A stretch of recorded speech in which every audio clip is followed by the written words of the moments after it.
Bonsoir à tous et bienvenue dans un nouveau numéro de Nostro Milan. Belle victoire à débriefer ce soir en compagnie de Diego. Comment tu vas, Diego? Bonsoir Guillaume, ça va bien, encore une victoire, pour une fois une victoire maîtrisée, une victoire qui fait du bien contre un grand club. On est bien content ce soir d'être Milanais. Un grand club qu'on va sortir quasiment de la course à la Ligue des Champions. En tout cas, on les met dans le rétro. Les Romains, ils sont qu'à 5 points de la Fiorentina, quatrième. Mais pour le coup, Milan voilà, qui prend le large. 8 points d'avance sur la Fiorentina, qui est quatrième du championnat. Au moment où on vous parle, pour savoir ce qui se passe devant, il faudra patienter jusqu'à mardi soir et le match de la Juve face à Sassuolo. Une belle victoire, Diego, avec l'accent français, hein, on peut le dire. But de Théo Hernandez, Adli et Giroud. Même une passe décisive qu'on peut ajouter aussi à Giroud. Victoire 3-1, tu l'as dit. Une victoire où du coup à Milan a mené assez rapidement dans la rencontre avec un magnifique geste technique, une magnifique feinte de frappe de Adli qui signe son premier but sous nos couleurs pour son 15e match de la saison. Puis Milan va assez rapidement en deuxième période faire le break avec Kier qui va remiser parfaitement Olivier Giroud de la tête qui s'était magnifiquement bien placé. Calabria va faire durer un peu le suspense dans cette partie parce qu'il va faire une faute assez honteuse et assez peu inspirée dans la surface de réparation, ce qui va permettre aux Romains de revenir à un but du Milan. Et puis finalement, derrière, une belle action 100% française entre Giroud qui va remiser magnifiquement bien et Théo qui va nous faire une frappe à la Théo. 3-1, score final. Diego, un sursaut d'orgueil après le match de ce week-end où Milan a lamentablement échoué en Copa. Tu étais présent au stade. Un beau succès, un beau voilà, sursaut d'orgueil du coup ce soir. Absolument, absolument. Après cette élimination, surtout dans une saison où la Coppa Italia semblait être un des objectifs les plus atteignables, avec un Inter éliminé, on sentait qu'on pouvait aller la chercher. Cette élimination contre l'Atalanta qui fait mal, elle nous avait beaucoup descendu le moral. Et pour le coup, face à une Roma sans José Mourinho, sans pas mal de joueurs, honnêtement, eux aussi, ils ont pas mal de blessés. Mhm. Milan à San Siro a retrouvé du beau jeu, parce que c'est ça l'important. Contre Empoli, on avait également gagné avec une assez grande marge, mais on sentait qu'il y avait encore du brouillon, on sentait que le jeu n'était pas au point où il pouvait être, alors que ce soir, franchement, on a senti des automatismes, on a senti vraiment une maîtrise du jeu qu'on n'avait pas vu depuis un très beau moment. C'est de bon augure, en fait, pour ce premier match de la deuxième phase, parce que les matchs vont s'enchaîner, l'Europa League va arriver très rapidement. Il faudra pouvoir reposer voilà, sur nos qualités, parce que cette équipe, elle en a plein, et même si parfois elle ne l'a pas Mhm. démontré. Donc ce soir Milan ne démérite pas. Il s'impose face à quand même, comme on a dit plus tôt, un club qui a des choses à dire en Serie A. Malheureusement, Dybala n'était pas présent, mais on a quand même gagné avec assez confortablement, j'ai envie de dire. Donc je dirais que c'est de bon augure. Des changements assez tardifs pour Pioli, 79e minute, les premières Ouais. sorties. Toi, tu justifies ça comment? L'équipe tournait bien, il n'y avait pas besoin de trop la remanier, de trop changer tactiquement, parce que l'équipe a, comme tu dis, a proposé un football bien plus appréciable que celui qu'on regardait en fin 2023. Donc quand l'équipe tourne, voilà, même si on a eu un match en milieu de semaine dernière, globalement, il n'a pas fallu trop s'ajuster tactiquement pour Pioli ce soir.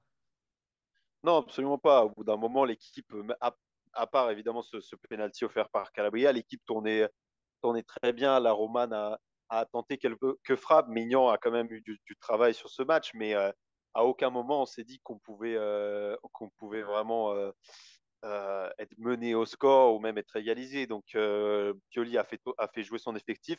Sur les changements, ce que je trouve assez intéressant quand même, peut-être Mhm. est-ce dû au manque d'options sur le banc, mais quand même l'entrée, même si tardive, de Jiménez et de Zeroli. On parle quand même de deux joueurs de Primavera qui rentrent face à la Roma. Je Mhm. pense que c'est pas rien. C'est une assez grande marque de confiance pour deux joueurs qui Jiménez, on l'a déjà vu en tout cas, sont en train de se faire une place dans la rotation.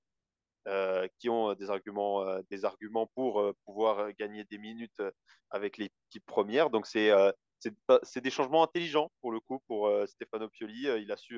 Il a su gérer son match parfaitement et si l'équipe gagne, bah, on doit aussi lui donner le mérite.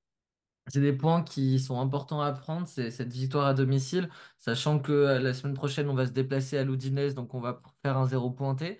Donc fallait prendre les trois Non, points m'en parle ce pas. soir. Fallait prendre les trois points ce soir, mon Diego. On a parlé un peu collectivement de la rencontre. On est deux, donc l'émission va être un peu plus condensée sur le débrief. Mais on vous a préparé voilà, un petit classement à la fin. Vu que trois Français se sont illustrés ce soir, on s'est dit que pourquoi pas faire un top 5 des meilleurs Français, en tout cas ceux qui ont laissé la meilleure empreinte sur leur passage milanais. Donc on va un peu se challenger là-dessus, mon Diego, mais avant ça, on va revenir du coup sur des performances individuelles. On a vu un beau match de football, on a vu du bon et du moins bon, c'est ce que tu me disais en off, avec voilà, t'as réussi à trouver des tops, des flops également. On va commencer par les mauvais élèves de la soirée.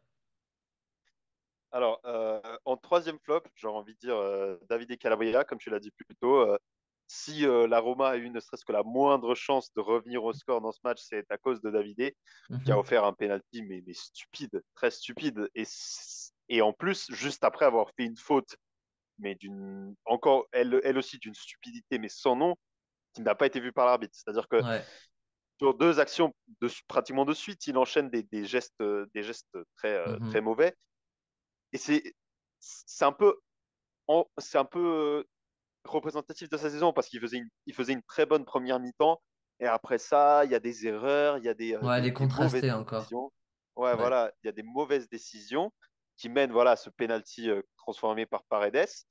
Donc, c'est encore une fois, la performance n'est pas à jeter complètement parce qu'il y a une première mi-temps qui est d'un très bon niveau. Mais voilà, on aurait pu s'attendre à mieux de la part de notre capitaine. On a vu également Raphaël Leao, moins en jambes. Ça fait 113 jours qu'il n'a pas marqué en Serie A. Sa dernière réalisation remonte au match face à l'Hellas Vérone.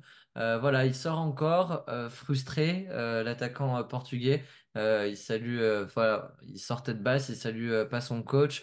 Sa prestation, elle est encore une fois en dents de scie. Il a tenté de faire. Je dirais qu'en fait, son match à Léo, il est assez mal inspiré pour le coup. Voilà, il y a des déplacements qui sont pas dans le bon tempo, à l'image d'un contre éclair orchestré par Loftus-Cheek, et ils se marchent un peu dessus l'un et l'autre. C'est un peu à l'image de la rencontre de Raphaël Leao. Qu'est-ce que t'en penses, toi? Absolument, absolument. Ça fait quelques matchs quand même qu'on sent aller au moins concerné, peut-être moins en jambes, comme tu le dis. Je veux dire, il s'était rassuré, disons, face à Cagliari en Copa. Il avait pu mettre son but dans les dernières minutes du match. Mhm. Mais à part ça, on sent un joueur qui est peut-être pas en confiance, c'est peut-être ça, mais c'est difficile à l'heure actuelle pour le Portugais. C'est pas une bonne performance, encore une fois, des gestes brouillons, des Ouais. décisions pas toujours très logiques, pas toujours très compréhensibles. Dans certaines situations où il pourrait faire, où il y avait des meilleures options, il choisissait l'option la plus difficile à chaque fois. Je pense notamment à une action en première mi-temps où il avait vraiment un boulevard pour faire une passe Mhm. à Renders qui était seul et qui préfère mettre une talonnade. C'est ce genre de geste où on se dit que Léao, il a quand même quand même un cap encore à passer. C'est là où il faut faire la différence où on peut faire la différence, par exemple, entre un Lautaro qui a encore une fois apporté son équipe contre Monza ce week-end et un Raphaël Leao qui certes est absolument un des meilleurs joueurs du championnat, mais qui a quand même ces petits soucis qui font qui laissent à désirer encore une fois. J'aimerais vu qu'on parle de Léo, qu'on s'attarde un peu sur la déclaration de Barzagli. Je sais pas si tu l'as entendu, si tu Oui, l'as vu ouais, passer. je l'ai vu passer. Barzali, bah, c'est par rapport au genre d'émission dans laquelle il fait cette déclat, pour moi, c'est voulument exagéré comme prise Oui. de position. Après, il soulève pas que des mauvais points, mais selon moi, c'est trop excessif. Et je pense qu'en Italie, en général, la plupart des ex-joueurs et beaucoup de personnes en Italie font cet amalgame de penser que Leao n'en a juste rien à cirer du Milan et que c'est un Hmm. Balotelli bis. alors que je pense qu'on a tous déjà vu que Léao, il a des capacités, et même parfois, il a déjà eu l'envie de faire beaucoup plus que tous ces joueurs-là, et qu'il a un niveau, il a un talent qui a pas de, qui selon moi, le plafond est très haut pour Raphaël Léao. Donc, selon moi, c'est exagéré comme prise de position. Je ne sais pas ce que toi t'en penses. Ouais, mais bah, en fait, moi je te rejoins aussi sur le côté exagéré, mais quand même, alors je pense que Leao est un joueur beaucoup plus professionnel que Balotelli, sur et en dehors des terrains surtout. Voilà, son âge, il a beaucoup, beaucoup, beaucoup moins de casseroles, voire pratiquement pas de casseroles, alors que Balotelli, avant même son Mm. passage à Milan, les C'est dingue. collectionnait et il y avait déjà déjà des compiles de 16 minutes sur YouTube des plus belles frasques de Balotelli. En revanche, je comprends aussi et je pense que c'est un joueur, Léao, qui est du standing des Vinicius, Haaland et Mbappé, mais qui est à des années-lumière de ces joueurs-là. Mm. Il en a le potentiel. Est-ce qu'il va l'atteindre réellement? Alors, il a déjà une carrière. Enfin, il a déjà un statut, tu vois. Je pense que même s'il se fait des croisés de mains ou que ça part en cacahuète, on pourra pas le mettre dans la catégorie des Pato, des Ben Arfa et de Ouais, bien ces sûr. talents qui se sont éteints progressivement parce que Léao a déjà fait plus que, je pense, professionnellement parlant et sur une Mhm. carrière. En revanche, il y a un spectre de sa carrière où Léao, s'il progresse pas, s'il devient pas plus régulier, Il va euh, stagner, ouais. et en fait, c'est un joueur que moi, il devrait être en fait le Lautaro Martinez de l'AC Milan. C'est un joueur, s'il veut step up dans sa carrière, ça doit être un joueur qui, s'il n'est pas à 28 buts à la fin de l'année, comme peut potentiellement le faire Lautaro Martinez, Léao, Il il est en doit route, être en tout cas. Léao, il doit être en 15 buts, 15 passes décisives minimum. Mais c'est le minimum syndical pour un joueur qui doit progresser et qui doit voilà, qui doit progresser par rapport à l'année dernière et l'année d'avant. C'est un joueur qui a été meilleur joueur de Serie A il y a 2 ans. L'année dernière, voilà, c'était la saison du Napoli. Cette année, ce sera sûrement la saison de l'Inter. Attention à un Raphaël Leao qui, oui, a fait une énorme saison il y a 2 ans, a été très bon la saison dernière. Cette année, c'est plus contrasté. Voilà, sa carrière, elle n'est pas faite. Déjà qu'il Mm. performe et qu'il superforme à Milan. Et après, on parlera de Messi, Mbappé et de Furio Class. Léao doit encore prouver. Et voilà, Par contre, je me permets d'une fois pour toutes de te corriger, Guillaume.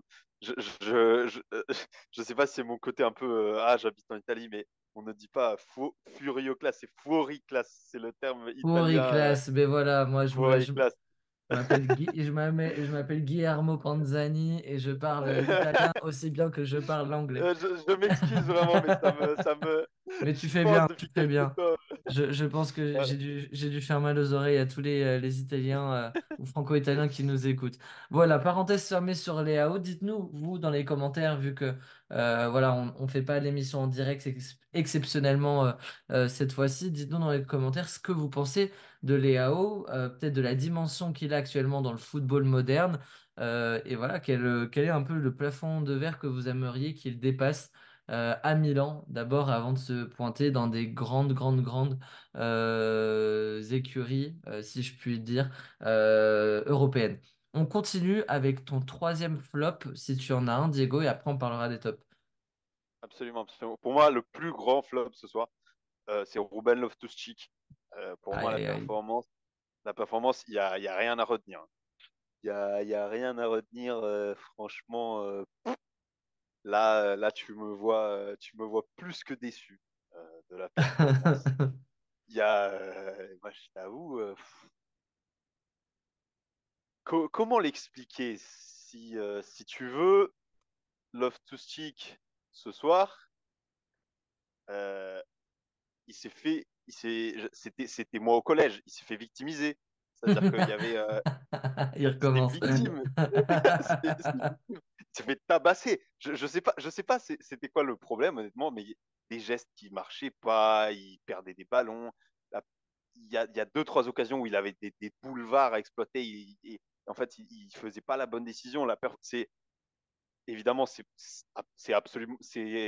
en rien indicatif de quoi que ce soit. C'est-à-dire, c'est une mauvaise performance pour un des meilleurs joueurs de notre saison Hmm.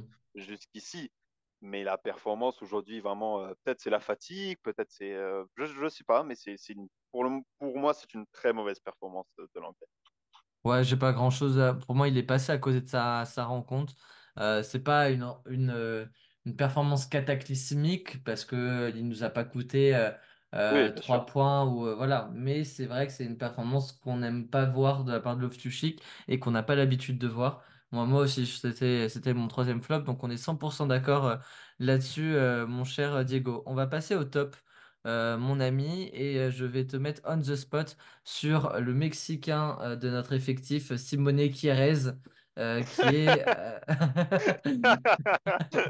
qui est celui que tu veux Bon, absolument défendre. absolument. Ce drapeau, il est mexicain, mais il pourrait être danois parce que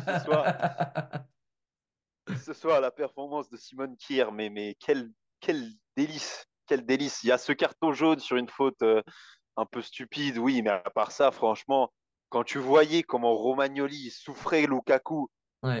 dans nos rencontres face à l'Inter, là, la performance de Kier à 36 ans sur un genou, elle est d'un très très haut niveau. Elle est d'un très Hmm. très haut niveau. Pour moi, Simone Kerr aujourd'hui, il était presque irréprochable, toujours juste dans ses déplacements. Il offre la passe décisive sur Giroud.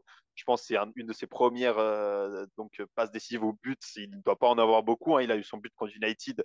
Mais à part ça, je pense pas que niveau réalisation et création de jeu, Kier il soit très haut. Donc, Kier, il sert la passe D pour Giroud avec très bien placé sur le coup de pied arrêté. Et à part ça, la performance défensivement, il y a rien à dire. Petit mot aussi à dire sur Gabia qui, Ouais, j'allais te dire, ouais. en revenant de Villarreal, a aussi pu tenir ses vis-à-vis.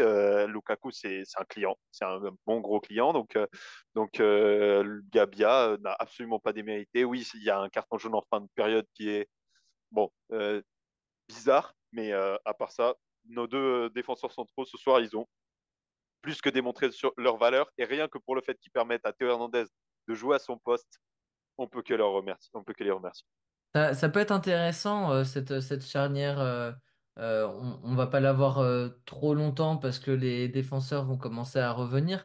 Mais Gabia, Kier, c'est une charnière qui avait très bien marché pendant le restart il y a Mmh. 4 ans maintenant. Le temps passe, mon cher Diego. On lançait Milan On Actu. vieillit, toi et moi. Ouais, on lançait Milan Actu. T'étais en train de te faire victime dans ta classe de cinquième à cette époque-là. Quand même pas. Et Gabia était titulaire dans la charnière avec Kier et enchaînait les clean sheets et les masterclass. Voilà, c'est vrai que les deux joueurs se sont retrouvés et voilà, finalement, ont vraiment livré une belle performance. Un troisième top, on va dire que c'est notre charnière centrale qui est récompensée. Est-ce que tu as un deuxième nom à me donner, mon cher Diego? Absolument, absolument. Pour moi, la performance de Théo Hernandez, comme je disais, qui a retrouvé son poste, est à saluer parce que, je vais le dire, putain, ça fait du bien de retrouver Théo. Il n'a absolument pas démérité en défense centrale. Il était relativement discipliné. Il a su faire le bon soldat, quoi, j'ai envie de te dire. Il a su meubler là où il fallait. Mais ce joueur, quand il est sur son flanc gauche, quand il a la capacité de se montrer offensivement, Mhm. c'est quelque chose. C'est quelque chose aujourd'hui. Il l'a démontré avec son but, évidemment. Un but, encore une fois, Giroud qui l'a très bien servi. Mais C'est le Théo Théo qu'on Hernandez, veut voir, ouais. c'est le Théo qu'on veut voir, c'est le Théo décisif dans les grands matchs, c'est un Théo qui approche la trentaine de buts à l'AC Milan pour un défenseur. C'est pas du tout dégueu. On parle d'un des joueurs, un de nos meilleurs depuis quelques années, et c'est que du kiff de le voir de retour à son poste. Et j'espère que ça peut être de bon augure pour cette deuxième partie de la saison parce que les 6 premiers mois, on a senti un peu d'hésitation, même quand il était à son poste, on sentait qu'il était moins en jambes. Mais là, il se relance très bien et j'espère il peut continuer sur cette deuxième. Et moi, je vais finir avec un Français, celui qui a fait cette passe décisive pour Théo, celui qui a marqué le but du break, Olivier Giroud, qui marque son 43e but, pardon, en 109 matchs chez l'AC Milan. Voilà, dans un match, il dépassera ou il égalisera Alberto Gilardino. il est en train de mettre sa petite patte dans notre légende, dans notre grande histoire, parce que c'est un joueur qui est assez irréprochable. Je vais pas faire de généralité, on va se les garder pour le conseil de classe qui va arriver courant de semaine prochaine avec les amis qui reviendront, Marco et Théo. Mais pour cibler plus sur sa prestation de ce soir, euh, est-ce que moi je me pose la question si avec celui quand même face au PSG en Ligue des Champions, on n'est pas sur l'une des meilleures performances de Giroud cette saison, parce que je l'ai vraiment trouvé dans tous les bons coups, le Français ce soir. Euh, par un tapin magnifique de la tête, en fait, il a été décisif sur ce but du break, sur le deuxième but du break, quand il a fallu se laisser une bouffée d'air et ne pas se retrouver dans une fin de match avec un but d'écart qui nous a été fatal à plusieurs reprises contre cette même Roma ces dernières années. Donc, Giroud a été vraiment ultra précieux, ultra clutch, si je peux utiliser les termes du basket. Et voilà, on s'en sort avec encore une fois, Olivier Giroud qui marque dans les grands rendez-vous. Et c'est ce qui fait Mhm. vraiment le fait que on peut juste s'asseoir et juste accorder sur le fait que c'est une putain de légende, c'est un putain de joueur de football et que dans les moments difficiles, il répond toujours présent. Il passe pas à côté des grandes rencontres. Van Dijk l'a dit, Van Dijk l'a dit. C'est un joueur qu'on sous-cote. C'est un joueur qui a une intelligence de jeu, mais hors pair. Comme tu l'as dit, précieux. C'est un joueur qui sait quand il doit marquer et quand il doit marquer, à quelques exceptions près, il marque. Pour citer Mhm, Jordan Lukaku, qu'est-ce qu'on demande à un attaquant? Des buts. Des buts. mhm. Et pour le coup, Olivier Giroud, cette saison, il est en train de réaliser une, si ce n'est sa meilleure saison à l'AC Milan. On est Bah, sur 10 buts en Serie A ouais, il est deuxième meilleur au mois de buteur de janvier. Serie A. Il est deuxième meilleur buteur de Serie A. Il est plus que jamais meilleur passeur de l'AC Milan. Donc meilleur buteur, meilleur passeur du club. Il a loupé zéro match cette saison hors suspension pour un petit coup de sang dont on se serait bien passé. Mais c'est un joueur qui, à 37 ans ou à 38, j'ai plus quel âge il a, ne connaît pas les blessures, a, je pense, la même éthique de travail et la même gestion de son corps que le grand Zlatan Ibrahimovic. Et du coup, ça fait des carrières ultra, enfin, très, très longues. Et sa longévité, voilà, il montre qu'à 38 ans, il peut être comme Ibra quand il revient à Milan à 39 ans, le meilleur buteur du club, assurément, et que va falloir se lever tôt pour lui piquer sa place. Okafor, Jovic, tant mieux si Giroud arrive à tirer tout le monde vers le haut. Mais pour l'instant, celui qui mettra Giroud sur le banc, il n'est pas encore à Milan, je pense. Non, absolument, absolument. Bonne performance pour le Français, pour le coup. On peut que s'attendre à ça. On peut que s'attendre à ça pour un match où il est disponible, un match où il est dans le jeu, où il peut démontrer toutes ses capacités. C'est tout ce qu'on attend d'Olivier Giroud. À son grand âge, on lui demande pas d'être Victor Osimhen, on lui demande pas d'être Lautaro Martinez, on lui demande d'être là quand on a besoin de lui. Et pour le coup, Mhm. il a, comme je l'ai dit, il y a peut-être ce penalty contre Dortmund, c'est le seul regret de la saison. À part ça, Olivier Giroud, quand il s'agit de marquer, quand il s'agit Ouais. d'être décisif, c'est l'homme à tout faire. On va refermer du coup cette page et cette première partie sur cette victoire 3 buts à 1 pour se concentrer du coup sur les Français qui sont passés par l'AC Milan. Alors on peut citer tous les joueurs auxquels on a pensé Bon, et je ils pense que seront ça peut faire, on peut faire les mecs qui n'ont pas passé leur brevet, là, on peut en parler, là, les quelques. les, les, les, Je les pense, joueurs de la bande Carrera ouais, je me permets les quelques. Non, parce que je pense qu'on, ni toi ni moi avons mis dans notre top c'est un c'est un petit top 5 du coup. in. Oui, Ouais. oui, oui. C'est un petit in memoriam pour tous ceux qui ont vécu les plus tristes époques de notre histoire, les Sohailo Meïté, euh, plus anciennement Christophe Dugarry et Vikash Torasso. On a du bon Gurkuf. On a Vieira qui a joué une paire 5 de matchs matchs. au Milan. On a du bon Flamini, le célèbre Timo Bakayoko qu'on n'a pas arrêté de citer dans notre top Voilà. On il y a va, on quelques va, saisons. on va pas tous les citer parce qu'on va se garder le Non, non, non, mystère de le notre reste, on top se les 5. garde.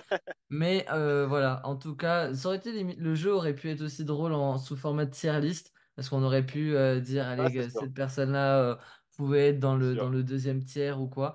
Mais on s'est dit, on va faire un petit top 5 chacun l'un à côté de l'autre. Donc on n'aura sûrement pas le même ordre. Peut-être qu'on aura les mêmes joueurs. Quel est ton cinquième joueur français en partant du bas, mon Diego?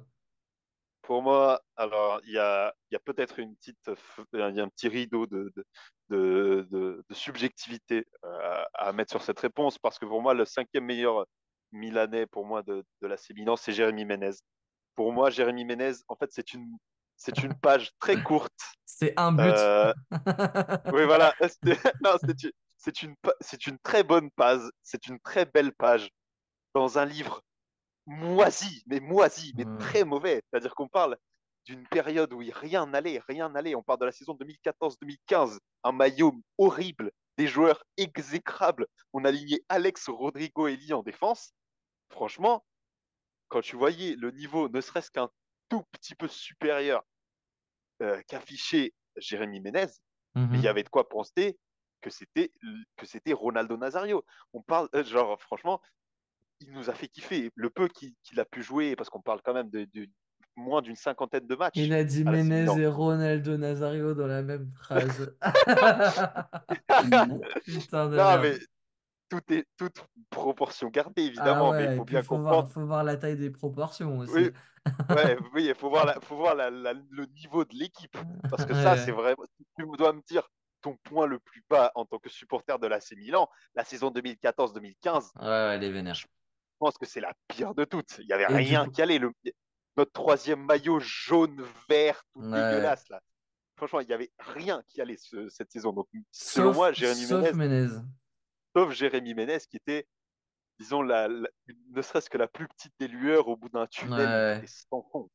Ben moi, je vais pas faire le même affront que toi, même si je le respecte. Moi, je vais citer un joueur qui est actuellement. Alors, effectivement, notre équipe tourne plus ou moins bien par rapport à l'histoire récente de notre club.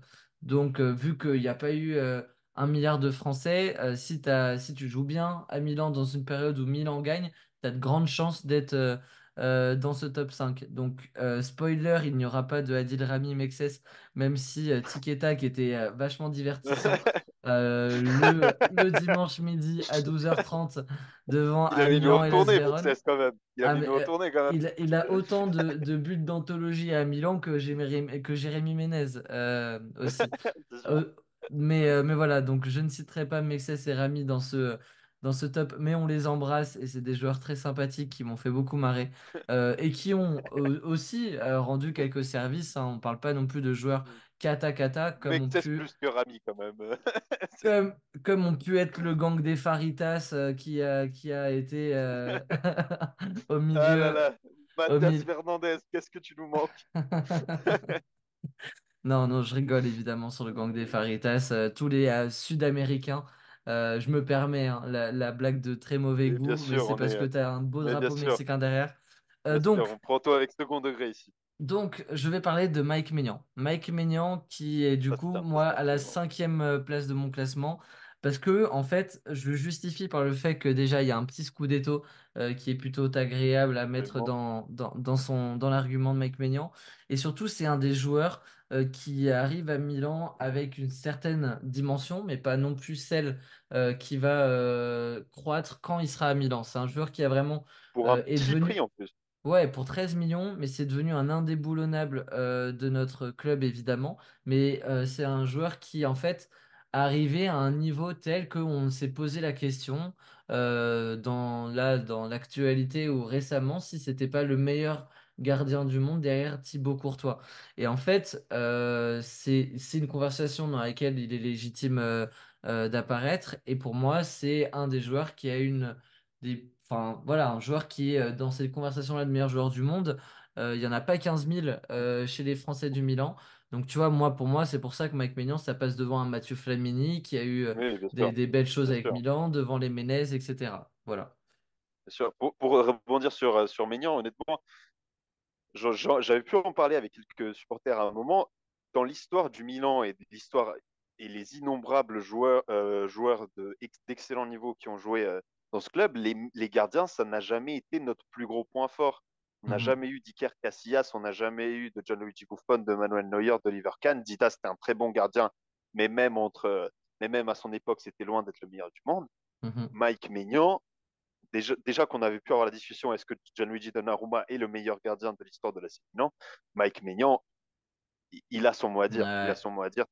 C'est le niveau qu'il a pu démontrer depuis qu'il nous a rejoint dans la saison du Scudetto, c'est un niveau très élevé. Donc, je comprends parfaitement que tu puisses le mettre à cinquième place. Si j'enlève, disons, ma subjectivité de gamin de Banterera, je Ok. pense que je le mettrai à la même place que toi.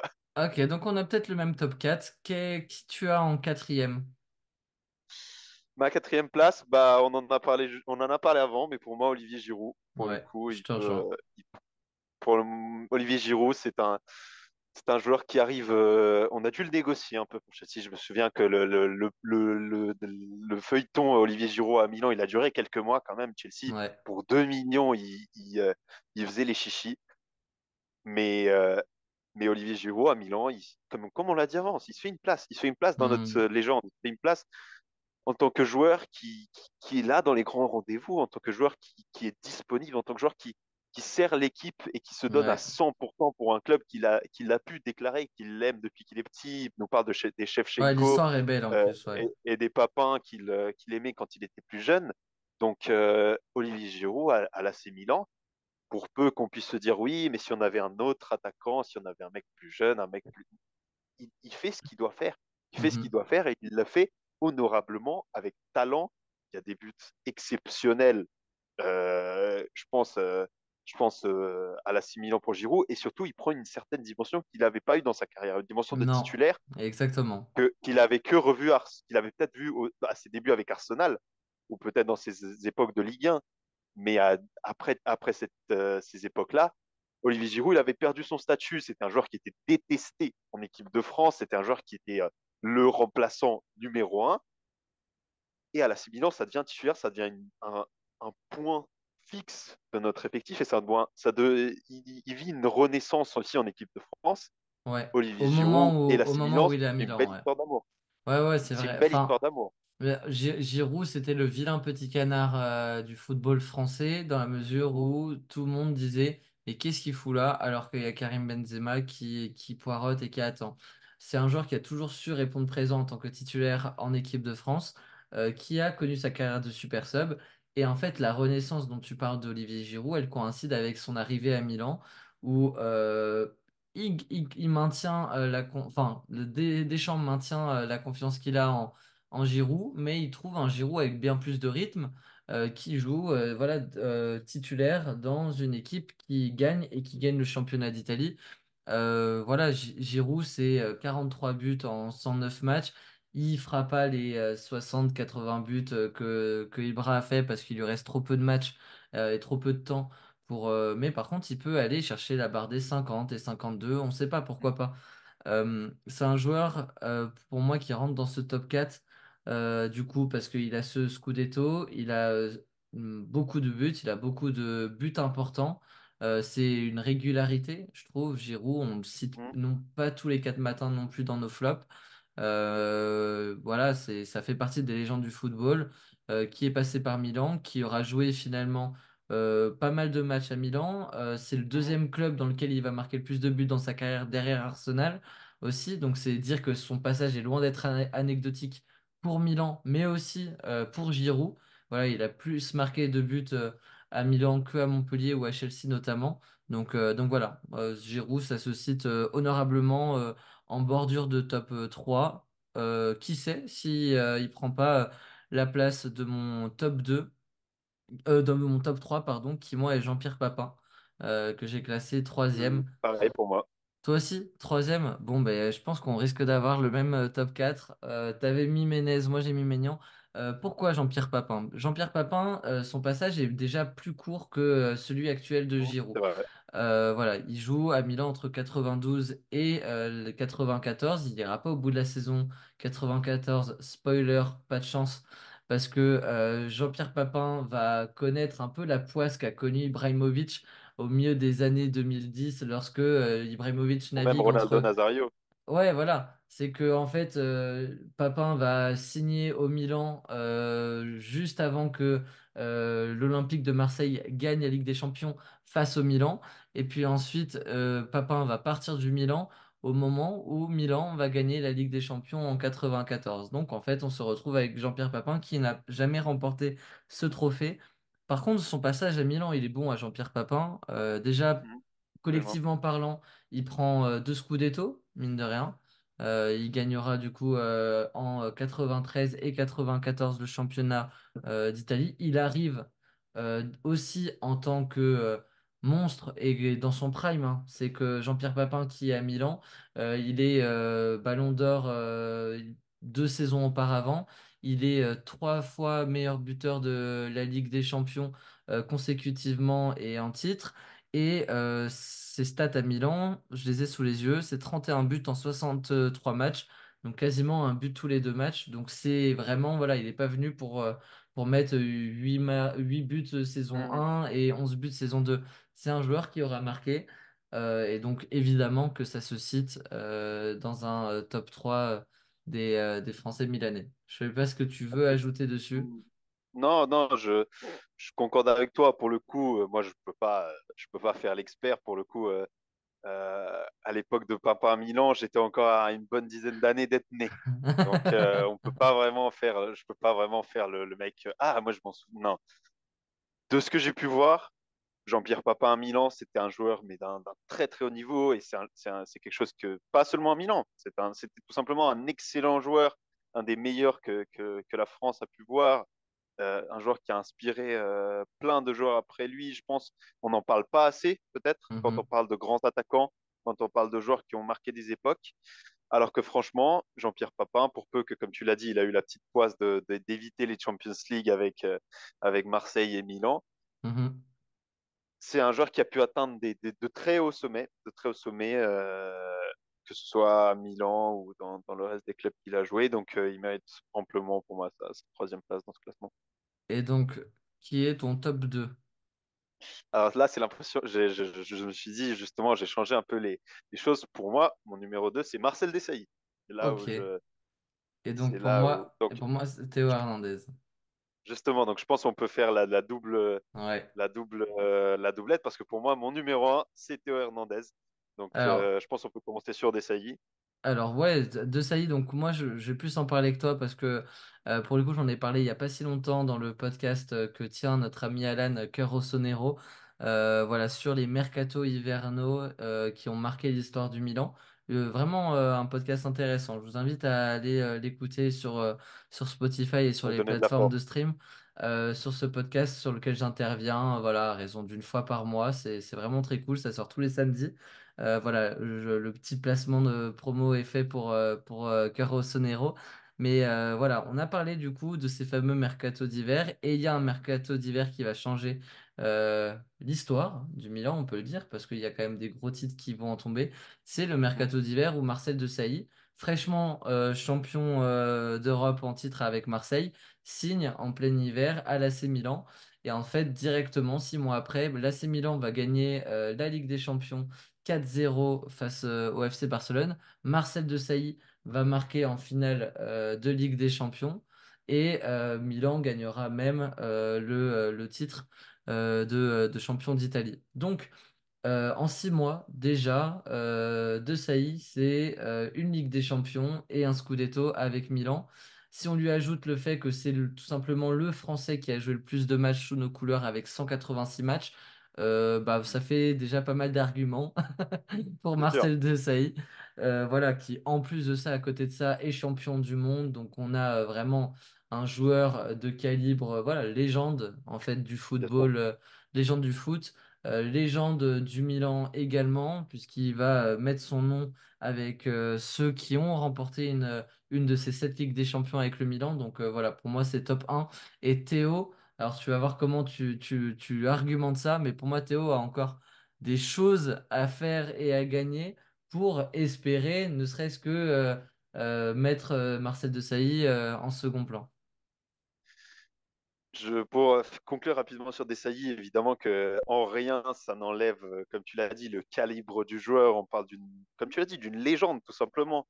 Ouais. Encore une fois, comme Papin, c'est un joueur qu'on oublie parfois dans des discussions sur les meilleurs joueurs de l'histoire parce que Marcel Desailly, c'est un défenseur comme on n'en a pas beaucoup vu. Comme on n'en a pas beaucoup vu.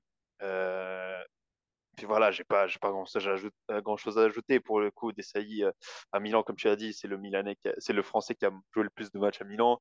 C'est Mhm. un joueur tout simplement exceptionnel. Pour moi, si la première place elle est pour Théo Hernandez, c'est peut-être pas autant pour le nombre de matchs joués ou pour peut-être le niveau intrinsèque même, parce que sûrement Marcel Desailly est historiquement un meilleur joueur que Théo Hernandez. Pour moi, c'est une question de ce qu'il représente. Théo Hernandez, on parle d'un joueur donc, qui arrive à Milan en 2019, une modique somme de 20 millions d'euros. On parle d'un joueur qui sort de la formation du Real Madrid, qui a fait quelques prêts plus ou moins concluants en Liga, mais qui n'avait jamais rien démontré. On sentait qu'il Ouais, était vraiment pas au niveau de son frère Lucas, qui excellait déjà avec l'Atlético de Madrid. Son arrivée à Milan, qui a été 100% conditionné par Maldini, d'ailleurs, on connaît bien l'histoire de cette fameuse discussion à Ibiza. ouais. Euh, Théo Hernandez, quand il arrive à Milan, dès le premier instant, on a senti quelque chose de spécial. Même dans un Milan sous Giampaolo, faut le rappeler, quand il arrive, c'est pas Pioli, c'est Giampaolo. On a Il est aligné sur le banc, je crois. Ouais, Je crois qu'il est sur le non, non. banc. Oui, les premiers matchs de la Bah ouais. pré-saison, oui, c'était Ricardo Rodriguez devant lui. Ouais. Euh, mais donc, voilà, quand on a aligné tous les Castillejo, Faux Neuf, Souza 10, tout ça, Théo Hernandez sur les premiers matchs de Serie A, c'était le seul joueur sous Giampaolo qui performait. C'était le seul Ouais. qui montrait des vraies choses. Et à partir de ce moment-là, une fois que Giampaolo il dégage faire ce qu'il a à faire et puis que Pioli prend les rênes, pour peu que les phases ont pu que les phases de bons et de mauvais matchs ont pu s'enchaîner, pour peu que lui aussi a pu peut-être avoir des mauvaises performances, que Hernandez, son niveau, mais Mhm. d'un jour à l'autre, il s'est révélé comme être un des meilleurs latéraux gauche du monde. Oui, oui. C'est un profil qu'on n'a jamais vu à Milan, un latéral avec avec pas ces caractéristiques, on les retrouve dans peu de joueurs. C'est cette explosivité, mais qui n'a pas de limite, cette capacité Hmm. offensive, parfois qui a même dépassé sa capacité offensive. Selon moi, en fait, à l'heure actuelle, Théo Hernandez, c'est le joueur qui représente le mieux la renaissance du Milan sous Pioli. Ouais. C'est l'icône, disons, du Milan actuel, parce qu'évidemment, Zlatan est un peu le porte-parole de cette phase, mais s'il y a un joueur qui est même encore aujourd'hui, donc représente le Milan qu'on vit aujourd'hui, le Milan qui est de retour en Champions League, le Milan qui peut gagner un Scudetto comme on l'a vu il y a quelques saisons, c'est Théo Hernandez. C'est un joueur de niveau international qui peut encore aller chercher très haut parce qu'il est encore jeune. Pour moi, Théo Hernandez, c'est le joueur, en tout cas, peut-être si ce n'est pas le meilleur, c'est le Français, pour moi, qui a le plus marqué l'AC Milan Mhm. dans son histoire. Je pense qu'il faudra voir à quoi ressemble sa deuxième partie de carrière collectivement, en fait, parce qu'il a déjà gagné une Ligue des Champions, mais elle est assez anecdotique parce que c'était pas du tout Bien un sûr. des joueurs qui a joué beaucoup cette saison-là du Real Madrid. Euh, Qu'est-ce qu'il fera aussi avec l'équipe de France? Est-ce que c'est un joueur qui va faire partie d'une dynastie française avec peut-être une Coupe du Monde, un Euro? On verra quel titre collectif il met aussi avec l'équipe de France sur le profil. Moi, je pense que c'est le joueur le plus bankable de la l'AC Milan actuellement. C'est un joueur qui s'est joué dans une défense à 3, qui s'est joué milieu gauche dans un 3-5 dans un 3-5-2. C'est un joueur qui s'est joué défenseur central. C'est un joueur qui a une explosivité, qui ne se blesse jamais, qui marque des buts, qui est à la passe. Alors, évidemment, c'est un joueur aussi qui a beaucoup de déchets dans son jeu, mais c'est parce qu'il a un énorme volume de jeu et qu'en fait, c'est un des joueurs qui fait le plus de kilomètres sur le terrain en 90 minutes. D'ailleurs, son temps de jeu, c'est 90 minutes par match parce Du qu'il ne genre, sort jamais. Là, il est sorti à la 89e minute pour faire rentrer des CE2. Mais globalement, sinon, Théo Hernandez reste sur la pelouse et joue tous les matchs. Il y avait quelques années, on se parlait, ouais, Théo Hernandez par rappel à Robertson, Davis, qu'est-ce que ça vaut?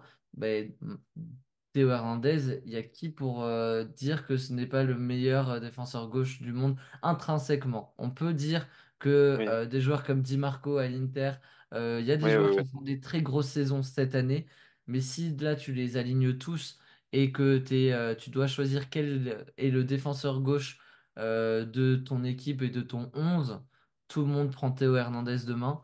Et voilà, un joueur de cette dimension, pour moi, oui, il a des arguments pour être top 2 voire top 1. Il a mis des buts de légende, il a mis des buts importants, il a ce Scudetto avec Milan.